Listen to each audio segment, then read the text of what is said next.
जेहेतु माछ मंजी अभी मार्केट रे प्रचुर परिमाण रे मिलुची आपणक घर को तो माछ मंजी निश्चय आसुथबो।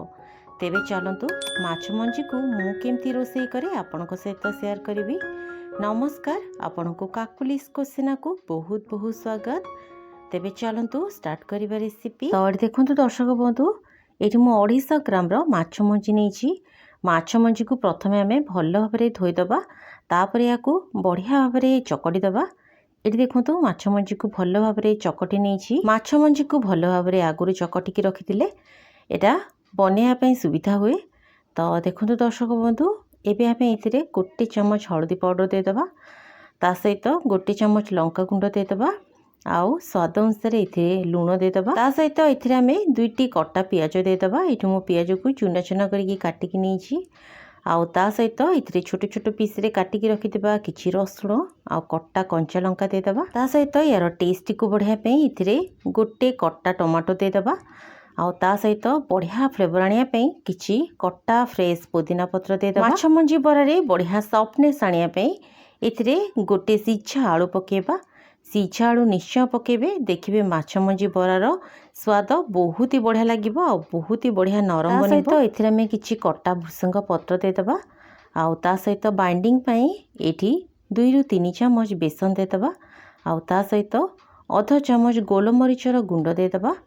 एबे आमे प्रथमे आलू पियाज ए सब को भलो भाबरे चकटी नबा। दर्शक बंधु, आपनक आडे माछ मंजी को कोन कहंती निश्चय मते कमेंट रे जणेबे। आ हां, आपण ए भिडियोटी को केउ जगह देखुचंती निश्चय कमेंट बॉक्स रे लिखिबे, जा फल रे मु आपनको धन्यवाद दे परिबी। तो देखंतु दर्शक बंधु, आलू पियाज को प्रथमे भलो भाबरे चकटी देला परे ए सब को आमे माछ मंजी सहित बढ़िया भाबरे चकटी दबा। ये देखंतु हाथ रे को भलो भाबरे चकटी देबे, जा फल रे एटा बढ़िया ए चकटाटी को पाखापाखी 10 मिनिट रेस्ट छाड़िबे। तो देखंतु मु को रेस्ट छाड़ दउची। ये देखंतु 10 मिनिट माछ मंजी को रेस्ट देला परे एठी मु गैस उपरे गोटे कड़े बसैछि। कड़े रे किछि सोरष तेल गरम करि नेछि। तेल भलो भाबरे ताती गला परे आमे गैस रो फ्लेम को पूरा लो कर दबा। गैस रो फ्लेम को लो रे रखिकी एबे आमे इथिरे माछ मंजी रो बरा गुडी को पकेबा। एठी मु चामच रे पकोछि, आपण जदी चाहिबे हाथ रे मध्य पके परिबे। एठी देखंतु कड़े रे जेतिकी जागा हबो आमे सेतिकी बरा कड़े रे पकेबा।